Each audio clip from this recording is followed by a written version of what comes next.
पेड़ से गिरा है एक फड़फड़ाता हुआ पत्ता और पतझड़ हो गया पूरा देश, पूरा भारत। अब से पहले जंगलों में ऐसी बीमारी न थी।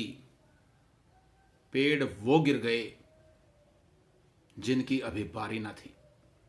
दोस्तों, 8 दिसंबर 2021 को जो एक दुर्घटना हुई तमिलनाडु में, एक हेलीकॉप्टर में भारत के पहले chief of defence staff Shri Bipin Rawat ji, उनकी धर्मपत्नी और 12 और सैन्य अधिकारी थे। उस हेलीकॉप्टर में कुल 14 लोग थे। फिर अचानक ऐसा हादसा हुआ कि हेलीकॉप्टर क्रैश हो गया और उनमें से 13 लोग अकाल मृत्यु के आगोश में चले गए। उनमें से एक ग्रुप कैप्टन वरुण सिंह अभी जीवित है, परंतु उनकी कंडीशन भी बड़ी क्रिटिकल है। हम प्रार्थना करते हैं परमात्मा से कि उनका स्वास्थ्य जल्दी ही ठीक हो, वो बिल्कुल सकुशल हो करके वापस अपने ड्यूटी पर आए। दोस्तों, जो ये 13 लोग इस अकाल मृत्यु के शिकार हो गए, उन सभी को मैं अपनी ओर से श्रद्धांजलि अर्पित करता हूं। परंतु आज विशेष रूप से बात करूंगा जनरल बिपिन रावत जी की। दोस्तों, ये पहले चीफ ऑफ डिफेंस स्टाफ तो बने ही 1 जनवरी 2020 से इनका कार्यकाल शुरू हुआ। इससे पहले भारत के 26वें थल सेनाध्यक्ष थे। आमतौर पर सेनाध्यक्ष का कार्यकाल 2 साल का होता है, लेकिन इनका कार्यकाल 3 साल का रहा। 31 दिसंबर 2016 से 31 दिसंबर 2019 तक। जब इनको सेनाध्यक्ष बनना था, तब इनसे पहले सीनियोरिटी लिस्ट में वरीयता क्रम में 2 लोग और आगे थे। अब ऐसा तो है नहीं कि वो 2 काबिल नहीं थे, वो दोनों अफसर भी बड़े अच्छे काबिल रहे होंगे। बावजूद इसके उस वरीयता क्रम को की उपेक्षा करके बिपिन रावत जी को सेनाध्यक्ष बनाया गया। तो क्यों उस वरीयता क्रम की उपेक्षा की गई? क्यों इनका कार्यकाल 2 वर्ष के बजाय 3 वर्ष का किया गया? और क्यों पहले सीडीएस जब बनने की बात आई तो निर्विवाद रूप से इन्हीं को आगे किया गया? तो दोस्तों, कुछ तो विशेष इनमें रहा होगा, कुछ खास बात थी। जब ऊंचाई के क्षेत्र में लड़ने की बात हो, जवाबी कार्रवाई करने की बात हो, इनमें इनको महारत हासिल थी। उरी की घटना को कौन भूल सकता है? सारा देश जानता है उस घटना को। लेकिन उसके बाद पाकिस्तान में घुस करके जो सर्जिकल स्ट्राइक की गई, वो बिपिन रावत जी के देखरेख में हुई।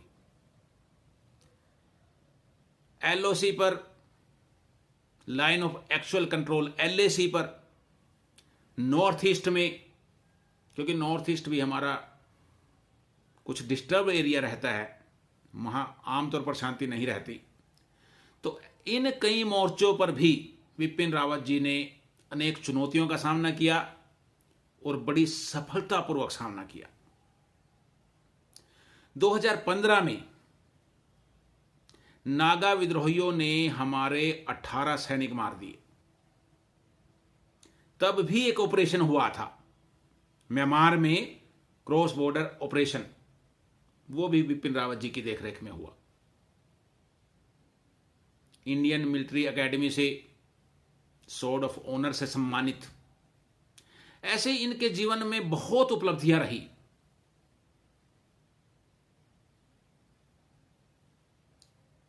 ऐसे व्यक्ति हमारे बीच नहीं रहे।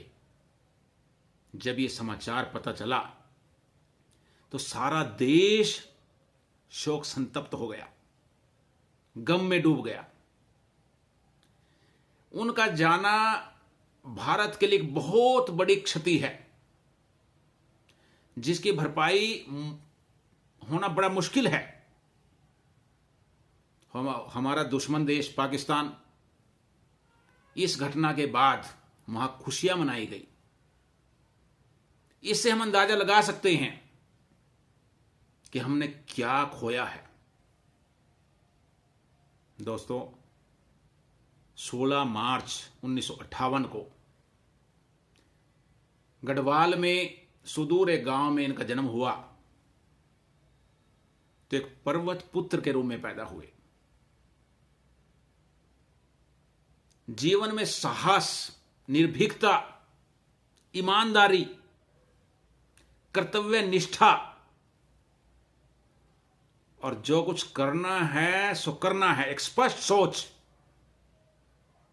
ये इनके जीवन के कुछ विशेष गुण रहे हैं। और एक बड़े कठोर व्यक्तित्व के साथ साथ इनका हृदय बड़ा मोम जैसा भी था। जब ये अपने गांव में जाया करते थे तो बच्चों के साथ बच्चे हो जाते थे, उनके साथ सामान्य खेल खेलते थे।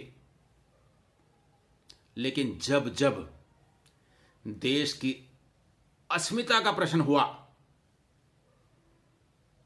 किसी ने आंख उठाने की कोशिश की, तो इन्होंने उसी भाषा में उत्तर दिया जिस भाषा में कोई बात दूसरे पक्ष से आई। एक बार इन्होंने कहा कि अगर आप एक गोली चलाओगे तो जब हम गोलियां चलानी शुरू करेंगे तो गिनना बंद कर देंगे।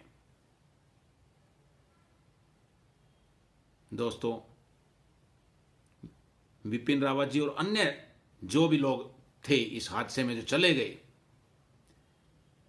इन्होंने बहुत से अपने जीवन में अनेक मोर्चों पर लड़ाइयां लड़ी, कभी अपने कर्तव्य से विमुख नहीं हुए।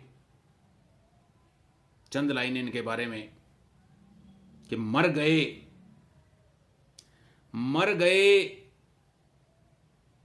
गोली लगी पर पैर ना पीछे हटाया।